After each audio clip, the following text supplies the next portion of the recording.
whenever we open our YouTube, our social medias, Facebook, Instagram, mga lahat ng social media platforms natin, ay atin pong napagtatanto, ang daming nagpo-post about love, definition of love, and the design of love. What is the design of love? Na kalimitan, puso, di po ba? Tapos dalawang kamay magkahawak. But kahit isa po diyan, wala pong tumumpak. Hindi po yan ang totoong definition of love. Ayon sa John 3:16, "For God so loved the world that He gave His only begotten Son. Whosoever believeth in Him will not perish but will have eternal life." John 3:16 is truly the definition of love.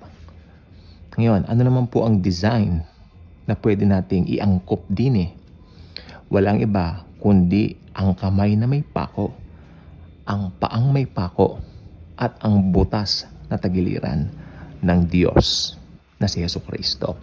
Dito, pinakita niya ang kaniyang nag-uumapaw na pag-ibig sa buong sangkatauhan, sa buong universe. He is the God of the universe and yet He chose to live in the universe. Nakalagay po sa Bible, siya ay pumunta sa kaniyang sariling tahanan. Ano ba yung sarili niyang tahanan? Walang iba kundi ang planet Earth. He created the planet Earth. Bumisit siya sa planet Earth, pero nireject siya ng mga taga-planet Earth. Malungkot mang sabihin, hanggang ngayon nire-reject siya ng karamihan ng mga tao.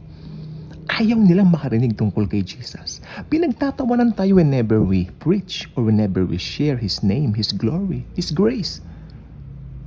For them, we are foolish, we are crazy. Pero sabi nga po ng aklat ng unang Korinto, nakalagay po doon, chapter 1, verse 18, kahangalan sa mga hindi mananampalataya ang pagbanggit ng tungkol sa krus ni Jesucristo. Subalit sa atin, mga mananampalataya, ito ang kapangyarihan na sa atin ay nagligtas. Amen. So, makikita po natin dito, wala na pong ibang hihigit pa, sa pag-ibig na ibinigay ng Diyos na naging tao, si Jesucristo, upang bayaran ang kasalanan ng buong sinukob.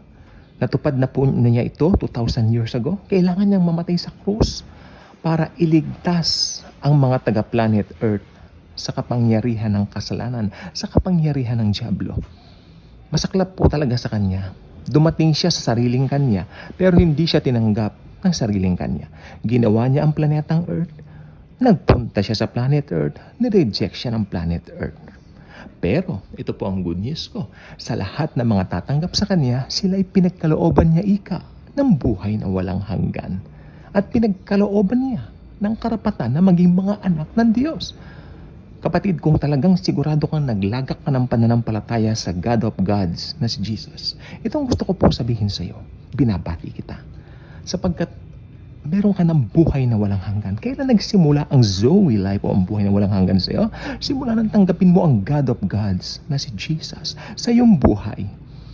In-invade niya ang buhay mo. He created planet Earth. He invaded planet Earth and now He invades your heart. The God of Gods, the God of the universe, the Lord Jesus Christ, invade your heart right now. Hindi na mawawala yung pag-ibig ng Diyos sa iyo sapagkat tinanggap mo ang kanyang bugtong na anak na si Jesucristo. Yan ang definition ng love. Lahat ng mga nakikita nating may sign ng puso, actually, konting sharing lang po. I'm not making any gossips here because in the first place, you don't know these people. I believe, meron po kaming kakilala dati. So much in love during that time. Nagtanan po sila.